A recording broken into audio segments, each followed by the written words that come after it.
Hello, everyone, and welcome to week 2. This week we are covering grammar, so we're going to get started. In your content folder, we're still in Unit 1.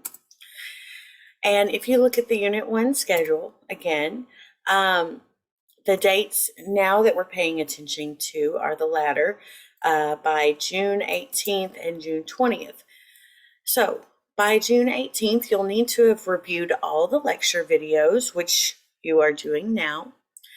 You'll need to review pre-writing and thesis sentences sections of your textbook, and that is for quiz 2.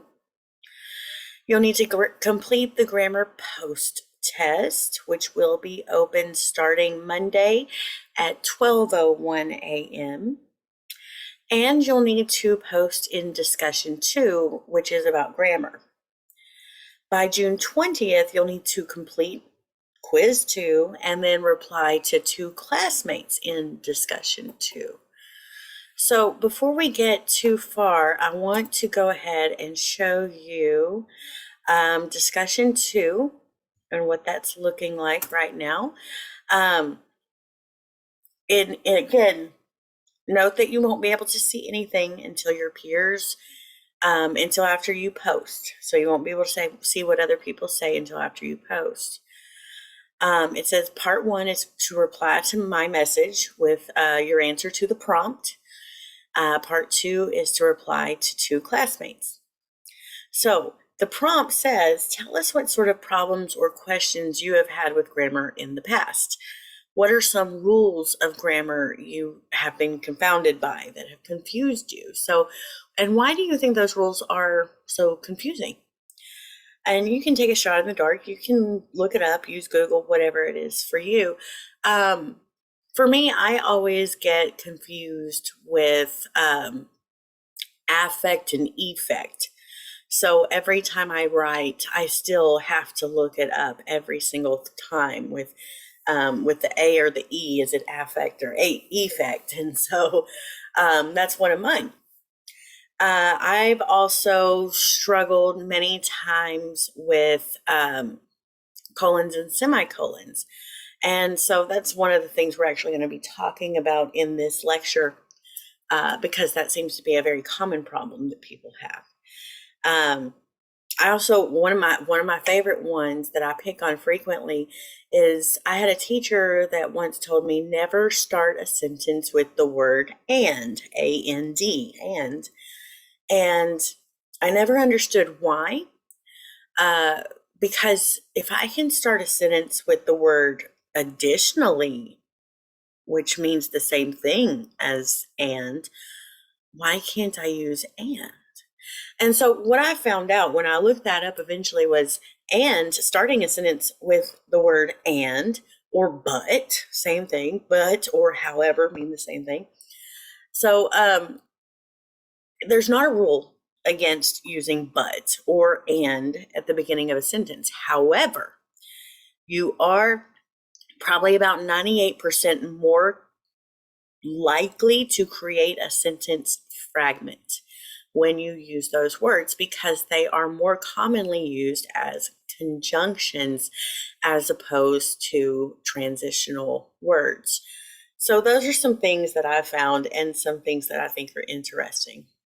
So there's that. All right, so we'll be talking about grammar a lot today in this video. I also want to note quiz 2, it will open on Monday. You'll have 20 minutes. It's just like quiz 1. So there's that. The grammar post test, again, very similar to the grammar pre-test. And after this video, you should be ready to take it. So the grammar post test will be open by Monday, again, at 12:01 a.m. and it'll close on the 18th at 11:59 p.m. So with that, we are now going to be addressing everything else that's in this Unit 1 folder. And I realize it's going to be a lot. I'm going to try to get through it as quickly as I can in this video because I don't want to waste anyone's time. And there are a lot of practices that you can do on your own to get these, to work on these skills before you take the grammar post test, which again is worth 8% of your grade. Again, it's not a huge portion, but it's worth more than the pretest. And so I want you guys to do well. All right, so let's get started. The first thing I'm going to do, and I'm going to ignore comma jeopardy for now, but I do think it's fun and it's easy for you to do. It's a PowerPoint that you just follow the instructions and click through. So kind of fun. You could play with your friends or play with your family, challenge your mom or whoever to a comma jeopardy game. So just kind of fun there. That's for you optionally. I'm going to actually start as we have the comma PowerPoint, the pronoun PowerPoint, and the subject verb agreement PowerPoint. We're going to start with subject verb agreement because, believe it or not, it is one of the biggest issues that I see in my students' essays. So I'm going to open up the PowerPoint. You can open up the PowerPoint anytime you want to, and we're just going to run through it together in this video. So the most important point to remember is that the noun or pronoun subject of a sentence must agree in number with the verb. If the subject is singular, the verb must also be singular. If the subject is plural, the verb must be plural. So pause for a second. Subjects are people or places or things. The subject is the person or thing doing the action, right? The verb is essentially the action, okay? They have to agree in number. Here's some examples. In many cases, a singular noun will not end in S, but a singular verb will. Most often, a plural noun will not end in S, but plural verbs will not. Okay, so the singular verb is the wise student studies. Okay, the wise student, that's singular, that's one student. So the wise student studies, whereas we would say the wise students, that's plural, they study. Okay, you with me so far? So the sly politician, singular, he lies with the singular verb that goes with it. Or if we're doing plural, we have the sly politicians, that's plural, they lie. All right. Now, here's an example for you guys to play with for a minute.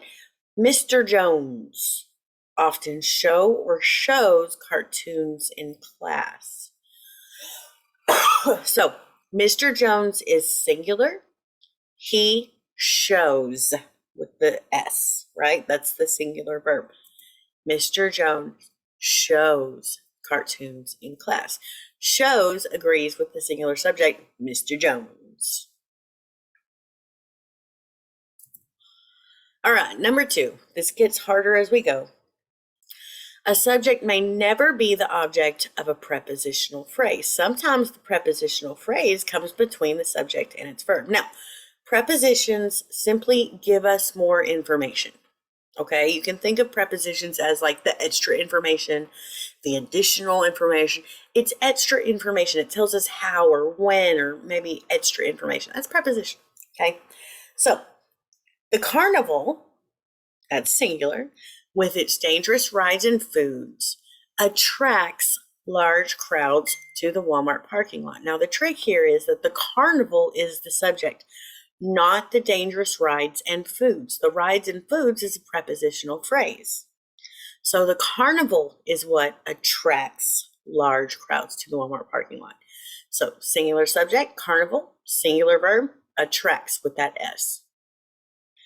All right, here's the other example. Among the distinguished guests was Lady Gaga. Again, this one's a little topsy-turvy because it's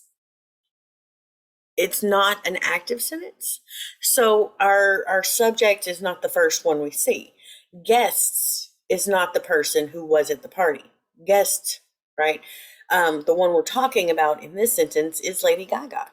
She was at the party.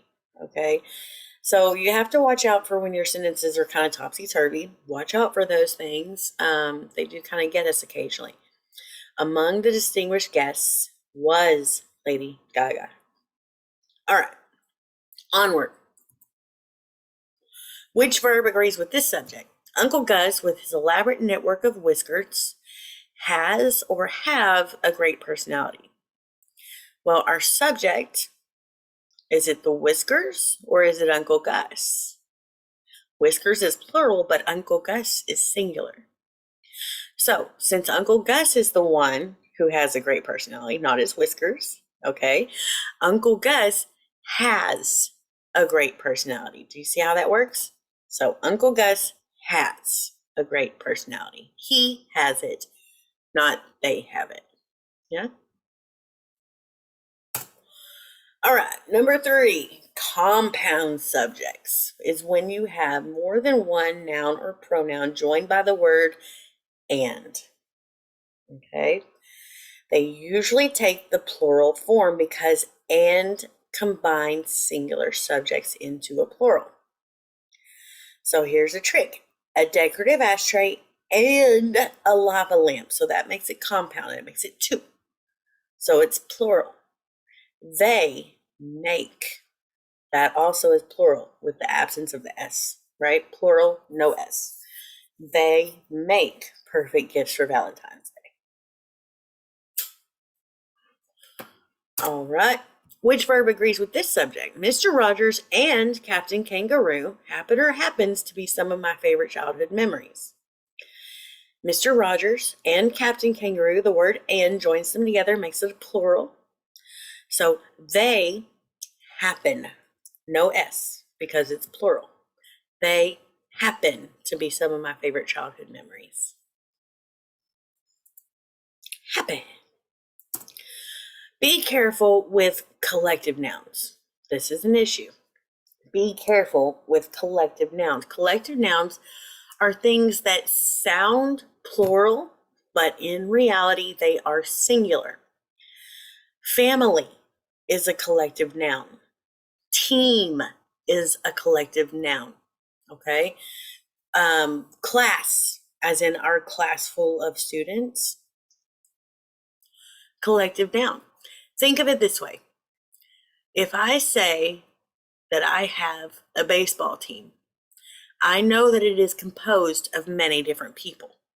But when I talk about the team, right, I'm talking about it as one group, that team, that singular one team. So even though it's a group of people, it's one group. So it is a collective noun. It sounds plural, but it is singular. So the team. In this case, I have a tricky one here. This is Beans and Franks. Now, Beans and Franks, that plural makes it sound for real. It makes it sound plural, but it's not. Because it's got that S on it, sounds plural. It's not plural. Beans and Franks, singular. Beans and Franks is a favorite meal of the wealthy because Beans and Franks is a collective noun. It's just one item. Okay? Beans and Franks, it's just one can. Okay? Just one can of Beans and Franks is a favorite meal of the wealthy. Okay? I know that gets a little tricky. Watch out for it. Number 4, compound subjects joined by the words or and nor take the form of the verb that agrees with the closest subject to the verb. This one's hard to remember. But here's my example. Las Vegas Showgirls or an Elvis impersonator. Okay? Las Vegas Showgirls, that's plural. But the Elvis impersonator is singular. Since we have the word or in the middle, separate them off and say, okay, who's closest to the verb? Well, the Elvis impersonator, singular, he's closest to the verb. So he adds. We use that singular verb adds to go with it. Remember, the singular verb has the S. So Elvis impersonator, he adds a finishing touch to the nice wedding. Okay. That's a tough one to remember, I know. A smile or a frown. Make or makes for an interesting mugshot. Since we have a smile or a frown, the frown is the one we want to pay attention to because that or says pay attention to the frown. So the frown is singular. So the frown makes with the S on it. Singular verb makes. A frown makes for an interesting mugshot. All right, remember that certain indefinite pronouns are singular, even though they may seem plural. This is the one that seems to catch everyone, okay? Watch for singular pronouns like everyone, everybody, no one, nobody, each, either, none, and neither. If you can imagine me standing there in front of you with one of those giant foam #1 fingers, okay? And every time I say one of these words, I want to put it in front of your face. Everyone, everybody, no one, nobody, each, either, none, neither. That foam finger is waving around forever here, you guys, because every one of those, even though they sound plural, they are actually singular, okay? Think about if I say everyone, well, everyone becomes a single group of people, all right? It's singular. No one, well, there's nobody there. We can't count people, so that's also singular, all right? So here's my example. Each of the wrestlers, that's singular, because even though wrestlers ends in S, we're saying each of them. It's just one person, each wrestler, just one wrestler. So he takes ballet lessons. All right. Second example, either of the essay assignments. Again, either makes it singular. So it offers a great opportunity for fun.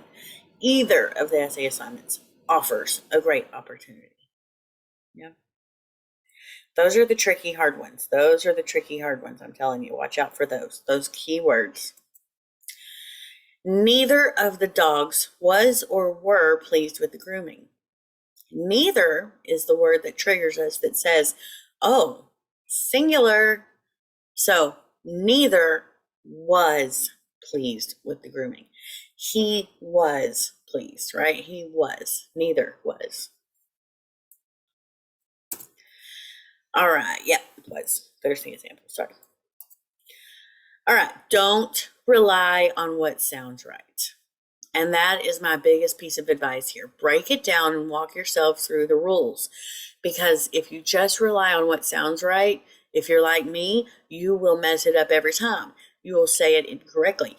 And even though I realize we might very well say something along the lines of neither of the dogs were pleased with the grooming. I would say that.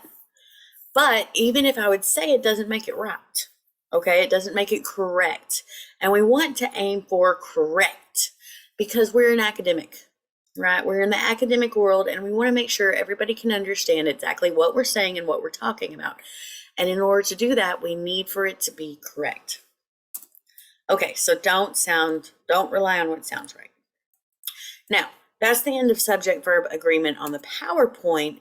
In our Blackboard, if you will go down, you see these grammar practices. These are lovely, okay? Grammar practice 1 actually has to do with subject-verb agreement. Now, if we were in class physically together, you were in front of me, I would have printed this out and I would hand it to you, okay?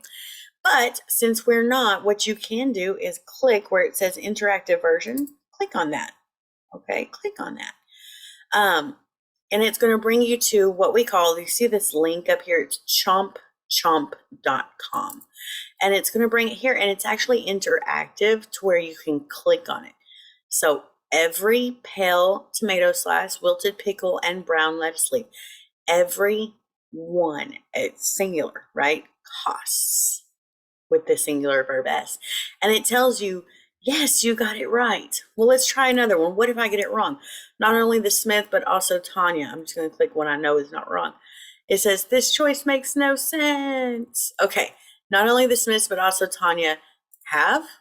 No, Tanya requires a singular verb. So it's explaining to you, if you pay attention to the top of the screen, it's explaining to you as you go what is wrong or what you might be missing.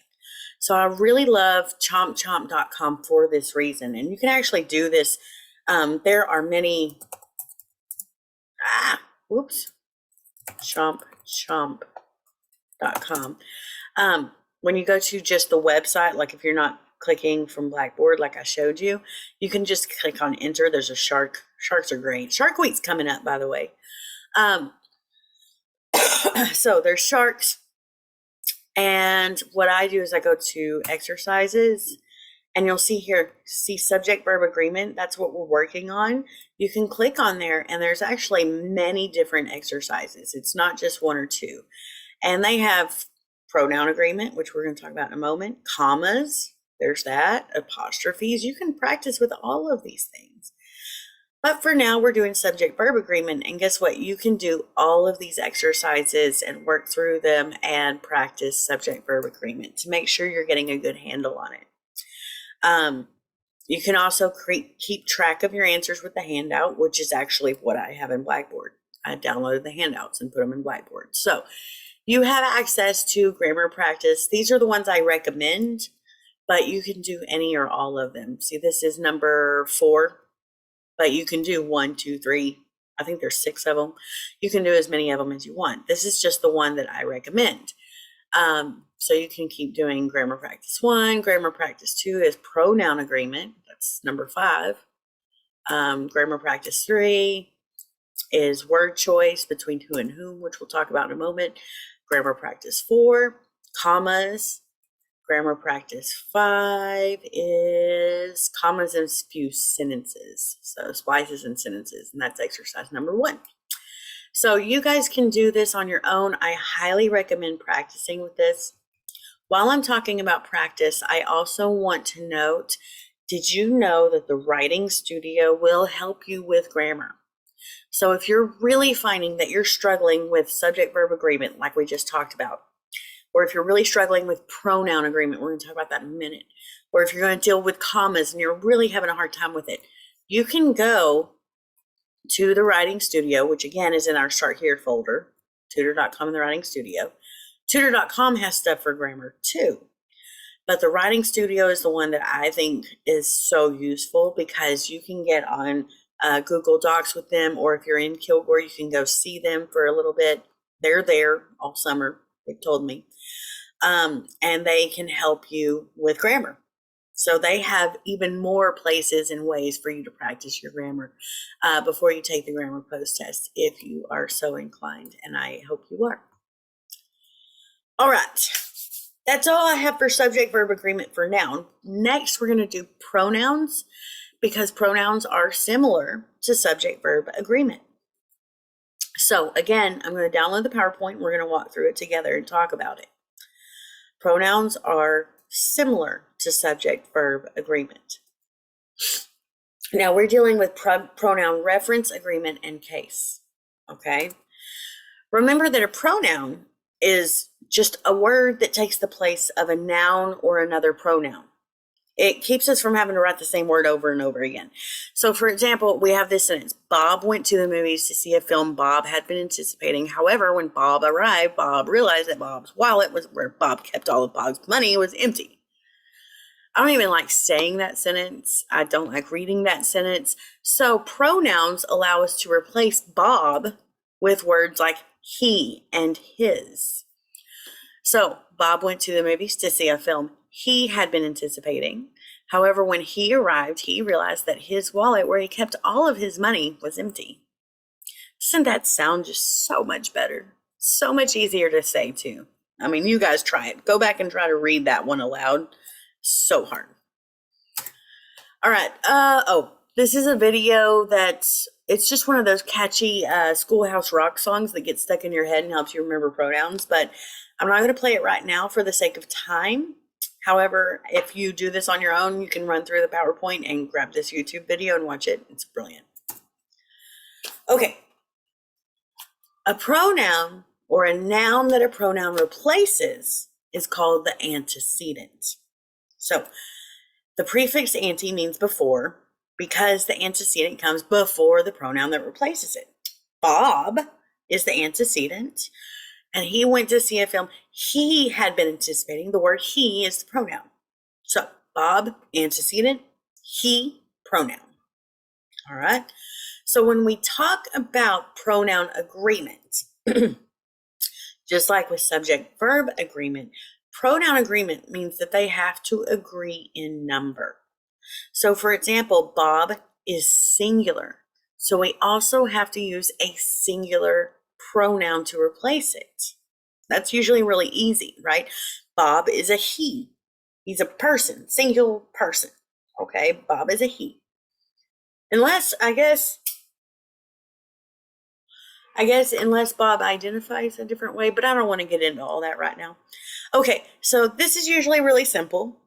However, when using indefinite pronouns, we have to be sure to use singular words because they are always singular, even though they seem like plurals. Now, indefinite pronouns are the tricky ones. Again, it's those same ones as last time. Remember my giant phone finger, right? I'm going to do it again. Now, your singular pronouns are easy. I, me, my, he, him, her, she, you, it, all singular. Those are easy, right? Plural pronouns, also easy. They, them, their, us, we, and our. Those are plural pronouns, right? We don't usually say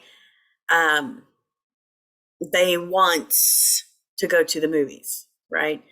We would say he or she or him, we'd use singular ones.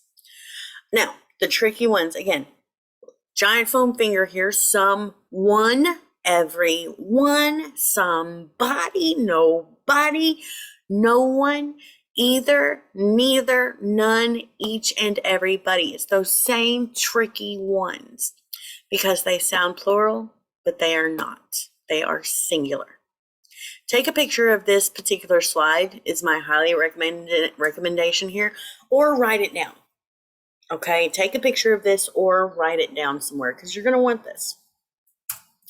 All right, so someone forgot to complete their essay. We would say this. I would say that all day. I would totally say that sentence out loud. Someone forgot to complete their essay. I would do that.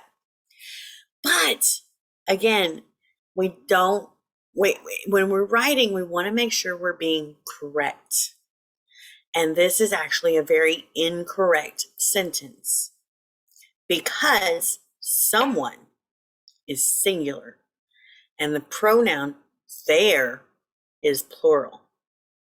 It is not a matter of ownership, okay? It is a matter of agreement. They don't agree. So we either need to fix the word someone or we need to fix the word there. So you could fix it this way. You could say someone, singular, forgot to complete his or her essay. Or you could make it plural. Some students forgot to complete their essays. Do you see? It's not a matter of ownership, his or her essay, their essay. No, this is a matter of agreement. Someone is singular, so we need that singular, his or her pronoun to go with it. You could also eliminate the pronoun altogether. Someone forgot to complete the essay, right? It's an easy way to fix it. How about this one? I would say this. A person. Oh, that's singular. Got it. Singular, right? A person should always floss after dipping their can of smokeless tobacco. Do you see the problem? The word there is plural. So if I say he should always floss after dipping their can of smokeless tobacco, no, that doesn't make sense. Do you see the problem? A person, you can replace it with he or she. She should always floss after dipping. Okay. Ooh. All right. So we got to fix the sentence. You can fix it by either making them both singular, make them both plural, or get rid of the problem. To make them both singular, we would say a person should always floss after dipping his can of smokeless tobacco. Or hers. I guess you could use his or hers. I don't know who did. I've not met many women who did, but I suppose they do. I think I had a great aunt once that did. I have no idea. I also have plural. People Many people, right? That's a lot of people. That's plural. People should always floss after dipping their cans of smokeless tobacco, okay? So people, plural, their, plural, right? Or get rid of the problem. A person should always floss after dipping a can of smokeless tobacco. Fixed it, right? No pronoun, no problem. All right. How about this one? Everyone gets angry when an instructor laughs at them. Remember, where's my giant foam finger? Here it is. Everyone. It's a singular, right? Everyone. Sounds plural, but everyone, when we say it this way, is a group, a single group. Everyone. So it's singular. Everyone gets angry when an instructor laughs at them. That's incorrect. We would say it, but it's not correct for writing. So, gotta fix it. Either everyone gets angry when an instructor laughs at him or her, or all students get angry when an instructor laughs at them. Gotta fix it. All right, that's all for pronoun agreement. We're into pronoun reference now. Pronoun reference deals with passages of writing in which all pronouns are easily matched with their antecedents. So pronoun reference problems occur for two reasons. All right, first, such a problem can occur when there are too many possible antecedents for one pronoun. So for my example, Jim and Bill went water skiing and he forgot his arm floaties. Well, was it Bill or Jim who forgot the arm floaties? We don't know. Also, a reference problem can happen when there is simply no antecedent available. I received a speeding ticket yesterday. They should raise the speed limit in this town. Who is they? Who is they? I say this all the time. I say this sentence all the time. They need to fix that. But who is they? You cannot say it if you can't tell me who it is, right? Who is they? So that's the problem there. Do you want the cops to raise the speed limit? Are they in charge of that? Is it the city? Who is they, right? So give me who they is before you use the pronoun they. Yeah. Here's a problem. This is a problem one. Rastus helped Bubba when he went to the dentist office. Even though he didn't feel well, he still saw his patients. On the way, Bubba's car had a flat tire and he got out to help him. Rastus and Bubba couldn't understand why Darlene and Bessie were angry, but it was obvious that she didn't expect him to show up late for her daughter's prom. Anyway, they took off their fancy dresses and went to bed. Now, guys, I gotta tell you, I don't understand a bit of that because I don't know who did what. Is Rastus suddenly a dentist? Is Bubba helping himself with the flat tire? Who was wearing the prom dresses? Was that the daughters or was that Darlene and Bessie? Was it Bubba? I don't know. So, do you see the issue here? I need to know who's doing what. So we fix it. Rastus helped Bubba when Bubba went to the dentist's office. Even though the dentist didn't feel well, he saw his patients. On the way, Bubba's car had a flat tire and Rastus got out to help him. Rastus and Bubba couldn't understand why Darlene and Bessie were angry, but it was obvious that Bessie didn't expect Bubba to show up late for her daughter's prom. Anyway, Rastus's and Bubba's dates took off their fancy dresses and went to bed. Now that's much more clear, isn't it? It does kind of run in a lot. It doesn't make a whole lot of sense, but at least we get the gist of the story. Yeah? All right. That's pronoun reference. Pronoun case is next up. Just as all pronouns have a number, they also have a case. Pronouns are either subjective, meaning they act as the subject of a verb, or objective, meaning they act as a direct object, indirect object, or object of a preposition. So, before you get confused, subjective pronouns, again, take a picture of this, right? Or write it down.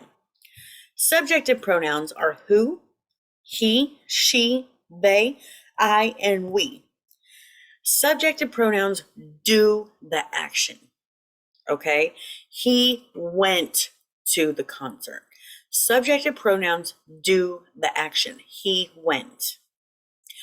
Objective pronouns, whom, him, her, them, me, and us, they are done the action to. The box office sold him. So who sold him? Well, the box office. The box office is doing the action. The box office sold, okay, but they sold it to him. It's the people we do the things to, okay? Here's a quick trick. If you can replace the word with he, then in that case, you're going to use the word who. If you can replace the word with him, you're going to use the word whom, okay? Subjective pronouns do the action. Objective pronouns are done the action to. That's why we write our letters to whom it may concern every time, because you're writing the letter. You're the who. You're writing it to somebody. They are the whom with the M. Sometimes young children don't grasp the concept of pronoun case, so they make statements like, me want to go to the toy store. A young child would use the objective pronoun case, me, as opposed to I. I want to go to the store. See with me? Okay. So who and whom work exactly the same way. Only use who as the subject of a verb. It will usually come just before it. Only use whom as the object of some kind. Usually comes just after. He was the one who or whom wore a pink tutu to the interview. So, would we use the word who or whom? Again, if you can replace that word, get rid of that whole start of the sentence just for now. Who or whom wore a pink tutu to his interview? Was it he or him? Him wore? No, that doesn't make sense. So we're going to use he wore. If we can replace it with he, we use which word? Who. He was the one who wore a pink tutu to his interview. Active. He did the action, right? Who did the action? He wore. The word wore is the action. All right. Who or whom ate the last can of Spam? Would we say him ate the last can of Spam? No, probably not. We would use he. So if we can use the word he, we can use the word who. Who ate the last can of Spam? Remember, he's doing the action. Who ate? Someone ate. Who or whom did you support in school as most likely to be arrested? Now, this one's a little tricky. Who did the supporting? You did it, right? So you supported, would you say you supported he? No. You would say you supported him. So we would replace it with the word whom. Whom did you support, right? Whom did you support? So the support is the action, right? You did the action. Whom was done the action to. All right, with who or whom did you go to get your new tattoo? Same rules apply in this one.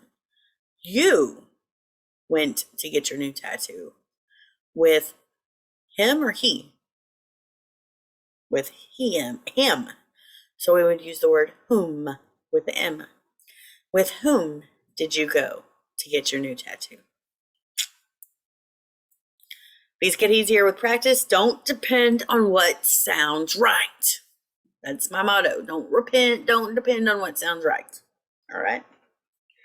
Who and whom is usually much easier. Again, I have several practices that you can use set up for you here in Blackboard. Remember, grammar practice 2 and 3 are focused on pronoun and who versus whom. So you can click on them. You can click on the little interactive version here, and that way you can just click through and practice, right? So there's that. All right, last but not least, we're going to be talking about commas, and then we'll get into colons and semicolons just for a bonus, okay? So we're going to talk about commas. Commas are tricky. In this PowerPoint, I want to note I am not going to be talking about every single comma rule, For example, you guys probably are well aware that you need a comma between your dates, right? If you say June 2nd, comma 2021, okay? You know that rule. You don't need that rule. What I'm dealing with in this particular PowerPoint are the comma rules that I see most students having trouble with, okay? Primarily, my rule here is remember you don't use a comma unless you know why you need it. I cannot tell you how many times I find stray commas that just don't belong. Okay? So don't use a comma unless you know the rule that says there needs to be a comma here. I'm a big fan of commas. I use them way too often, and I have to remind myself of that rule on occasion. So it's something we all do. All right, first one. Use a comma between two sentences joined by a coordinating conjunction. Your coordinating conjunctions are your fanboys. F-A-N, here, hang on. Let me show you guys real quick. The fanboys. Big, big, big, make this big. For, and, nor, let's see, but, or, yet, or so. Those are your fanboys. See the F-A-N right there? F-A-N-B-O-Y-S.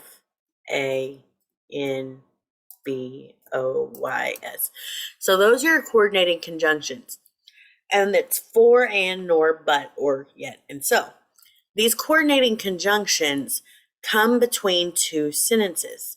If they come between two sentences, and they have to be complete sentences, then you need the comma.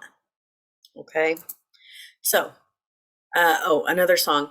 You can ignore this for now, but you can look at it later because it's one of those great ones that gets stuck in your head. That's actually my favorite one. Conjunction, junction, what's your function? You can check it out later. All right, so the rule, complete sentence, comma, coordinating conjunction with your complete sentence. All right, the comma comes before the coordinating conjunction. The other pet peeve I'm going to mention here is that I have this thing. Google Docs does not automatically fix your spaces on your sentences. Word does, and your text messages on your phone do, but Google Docs does not. So if you're using Google Docs, be aware that this space goes right before the coordinating conjunction. It needs to look, well, it needs to look like the answer to this question. I'll talk about it again in a second. So here's my example. Bubba shot the jukebox and he sped away in his enormous dually. Now stop for a moment. Bubba shot the jukebox is a complete sentence. He sped away in his enormous dually. That's also a complete sentence. The word and is in the middle. Where do I need my comma? I need it right before and. So Bubba shot the jukebox, comma, and he sped away in his enormous dually. Now, what I was talking about a second ago, here's the way you can see it. Comma, space, and, right? Be aware that Google Docs does not fix that. If you just type comma and you don't hit the space bar, it won't put the space in it. Okay, just something. Okay, so Bubba shot the jukebox, comma, and he sped away in his enormous dually. Now, what if I remove the word he? Now, I have Bubba shot the jukebox is a complete sentence, but sped away in his enormous dually, not a complete sentence because there's no longer a subject. There's no longer a pronoun there. So we don't have a subject of that second one. It's no longer a complete sentence. So I have Bubba shot the jukebox and sped away in his enormous dually. That is the complete sentence. I don't need a comma anymore. No comma. Yay. All right. Number 2, use a comma after a prepositional phrase that comes before a complete sentence or independent clause. So look for prepositions like in, over, with, without, at, on, between. This is by no means a complete list. But prepositional phrases tell us where or when or how something is happening. It's like that extra information, okay? So, prepositional phrase, comma, complete sentence. Another video, good one also. On the rotten oak log, the rabbit was sitting silently. Now, where's the prepositional phrase? It's not just the word.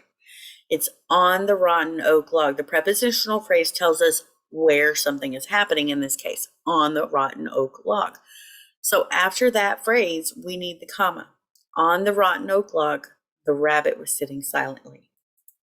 So the comma goes after the word log. On the rotten oak log, comma, the rabbit was sitting silently. What if I switch it and I say, well, the rabbit was sitting silently on the rotten oak log? Guess what, guys? It's not a prepositional phrase anymore. It doesn't come before prepositional, prepositional, like, yeah.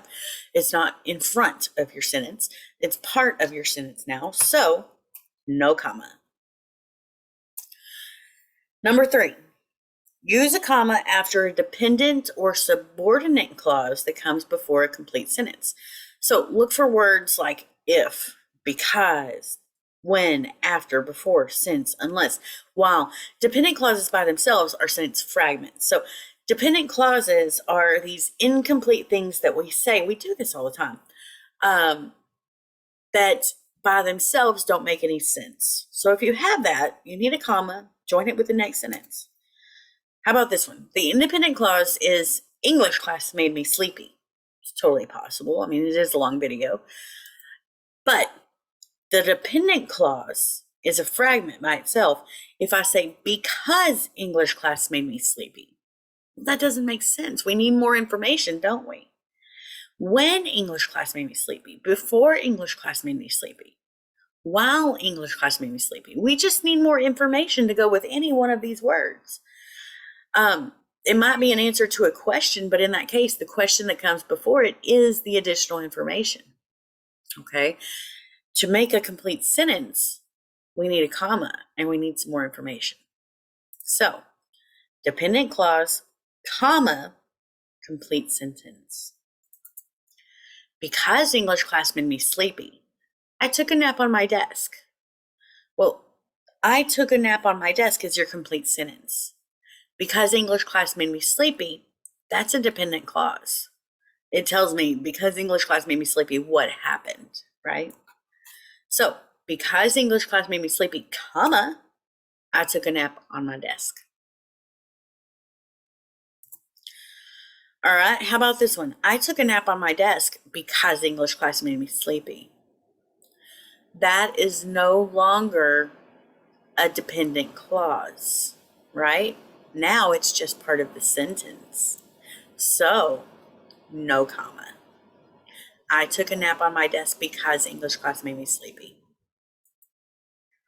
All right, number 4, use a comma after an introductory word, like also, however, therefore, thus, consequently, nevertheless. These are also sometimes called transitional words. They help us to transition from one sentence to the next. So this is by no means an extensive list. You can actually Google transitional words and find lists and lists and lists of words that transition from one sentence to the next. But if you're going to use one, you need a comma after it. So, introductory word, comma, complete sentence. Some students think that Kilgore College should provide complimentary donuts each morning. However, others favor pigs and blankets. Where's my introductory word? Where do I need that comma? It's after however, right? Because however is the transitional word. It's that introductory word. However, comma, others favor pigs and blankets. All right, number 5. Use a comma after a participle phrase, which is a phrase that describes a noun that comes before a complete sentence. So remember number 2 and 3, the ones we just talked about. Use a comma. Here's the rule. Use a comma after any introductory group of words that comes before a complete sentence or an independent clause. So participle phrase, comma, complete sentence. Same rule. A group of words, the participle phrase, you can usually identify pretty easily. It's a group of words including a participle, a verb form ending in ing, d, or ed, that modifies or describes the noun or pronoun that comes just after it. Usually, It's the subject of the sentence. So, running from the police. Running is a participle. So, running from the police is the participle phrase. It's the phrase thing. Okay, so running from the police, several men in costumes were soon arrested. Now, our complete sentence is several men in costumes were soon arrested. So, running from the police is your participle phrase. Where do I need that comma? Right between the two. Running from the police, comma, several men in costumes were soon arrested. What if I do this? Several men in costumes were soon arrested running from the police. Well, it doesn't make a lot of sense, but it's no longer a participle phrase. Now it's just part of our sentence, even if it's a bad sentence. So, no comma. All right, now when you talk about dangling modifiers, this is an error that happens when your participle phrase appears to modify or describe the wrong word. Here's my example. Running from the police, comma, Officer Jones arrested the costume man. Now, you and I probably can tell pretty easily who was actually arrested, the costume man. But because Officer Jones' name comes first, it looks like he was the one running from the police. And we know that's not right. So that's a dangling modifier. Fix it. Running from the police, the costume man was arrested by Officer Jones. That makes much more sense, and it tells us the costume man was running by from the police, and he was arrested. Okay, number 6. Never use a comma by itself to join two complete sentences. This will cause a comma splice. Instead of a comma, you can use a semicolon. And you can add a conjunction after the comma, or you can separate the sentences completely. Simply removing the splice causes a fused or run-on sentence. All right, this is probably the hardest one. So it's the one I want you to pay the most attention to. Before we move on, I want to note that semicolons work sort of like the middle part of a balance.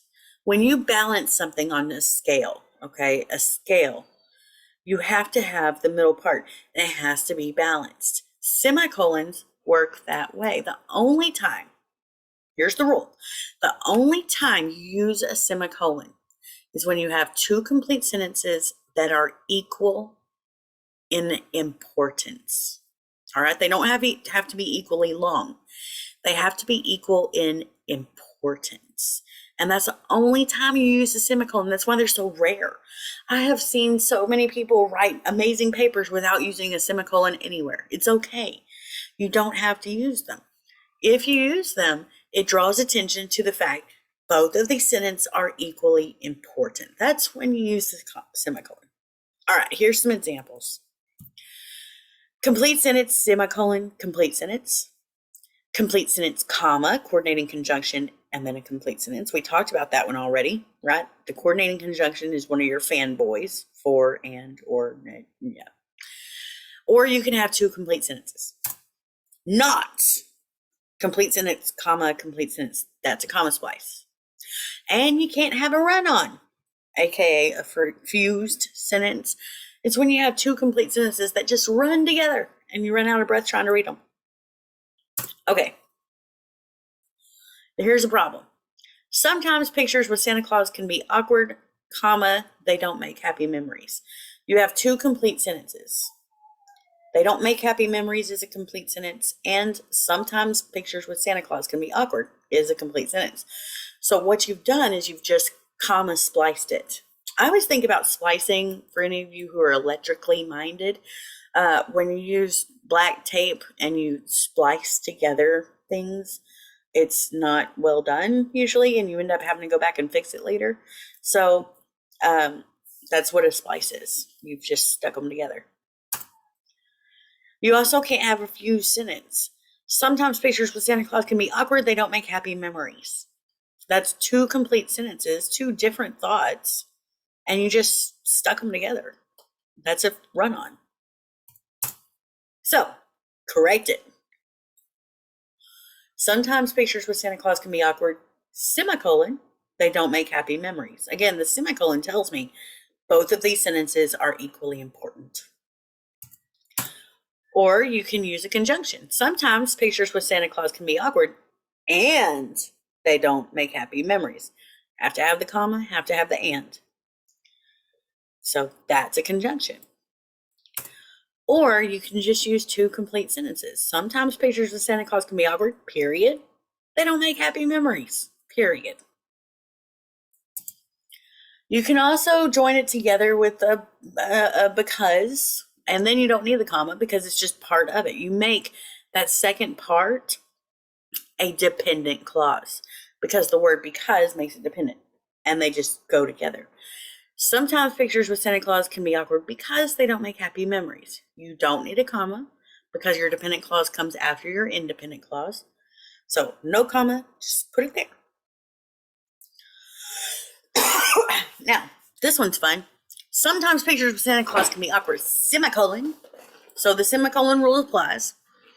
Therefore, they don't make happy memories. Now, why did I put a comma after therefore? Because it's an introductory word. It's a transitional word. So the word therefore allows me to put that comma. There's actually two different rules making the semicolon and the comma happen in this sentence.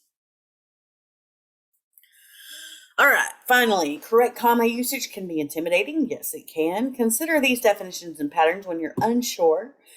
Your handbook is a tool that you should use for reference. In our case, I use the Purdue OWL. Remember the Purdue OWL? I've talked about it already.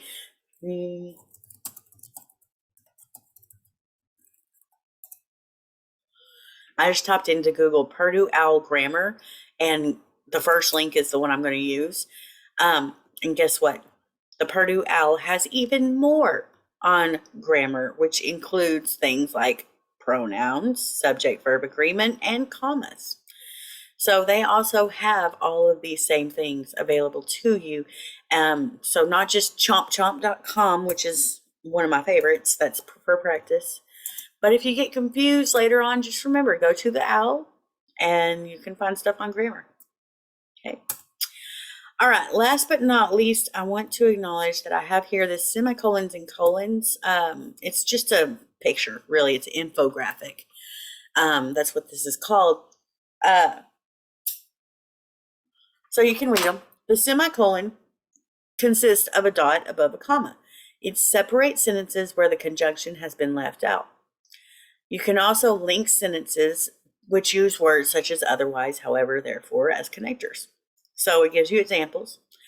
The colon, on the other hand, is used mostly for a list, but it also can introduce a dependent clause that helps emphasize or illustrate the idea in the preceding clause. So that second one I'm going to pay attention to. My examples there, a man needs 3 things to survive. There's your colon, and there's a list: air, water, and food. But in the second example, I have packed my cricket kit with the equipment I need: bags, gloves, and pads. I don't really need to know what you packed, but you're emphasizing these are the things I need. So, colon goes there. That's the only time you use them. Otherwise, don't use them. Yeah, that's it. Okie dokie. Now, that, believe it or not, ladies and gentlemen, is everything in this particular Unit 1 folder. Your job now is to make sure you're posting in the discussion board, make sure you do quiz 2, make sure you do the grammar post test, and I will see you next week in Unit 2.